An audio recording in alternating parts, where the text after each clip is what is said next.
To sell as is or to not sell as is, that is the real question, my friends. So in this video, we're gonna dive into the pros and cons of each, so make sure you stay tuned all the way to the end.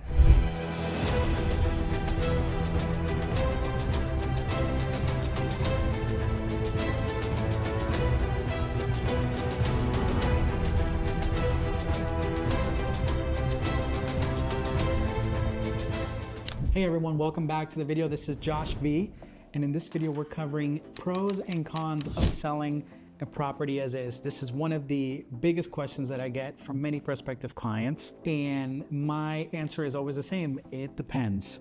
So we're gonna dive into the pros and cons of selling a property as is versus fixing it up. So number one, the first pro of selling a property as is that it's a quicker sale. If you sell the property as is, you don't got to do really much to it. You're not doing anything at all. So most likely you'll be able to close escrow much faster. Number two, you have low to zero upfront costs because you're not doing anything to the property. So you don't have to go to Home Depot and buy flooring and buy tile and buy all of that stuff, because you're just going to sell it the way that you have it right now. And number three is you have reduced stress really with renovations, repairs, and even vendors. You don't have to deal with going to pick up material, coordinating vendors to come in, to make sure that they show up at the right time, that they don't show up drunk, that they don't show up, whatever your imagination can take you to. So you really don't have to worry about that.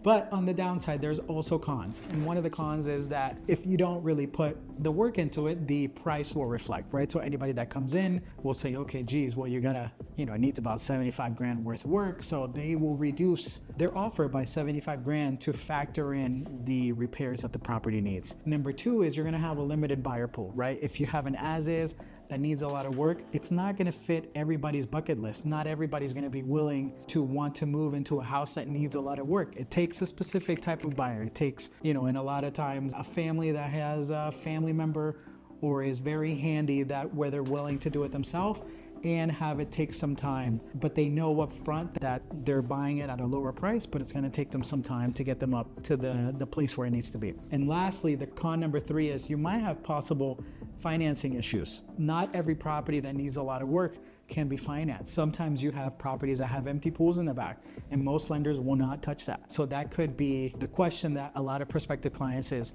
well, Josh, should I put money into the property to fix it up, or should I sell it as is? What I always tell people is it really depends.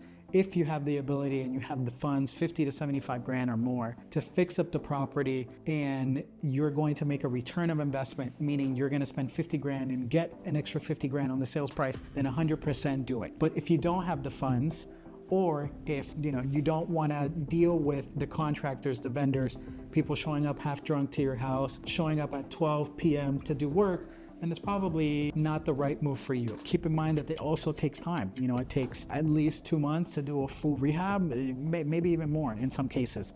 So if you really don't want to go through that, it's too much work, you live out of state, there's a lot of factors to consider. So if you have the money, do it. If you're going to see a return of investment, when you sell the property, 100% do it. People, especially in today's market, buyers love walking into properties that are fixed up, that they don't have to touch. That will give you the most eyeballs and the most offers. But if you don't have the ability to do that, which not everybody can, then sell it as is, get your offer, and close your escrow as quickly as possible and move on to the next chapter of your life. So hope this information is helpful. If you have any questions, feel free to call, text, or email me, or book a call at joshvrealty.com. We'll see you on the next video.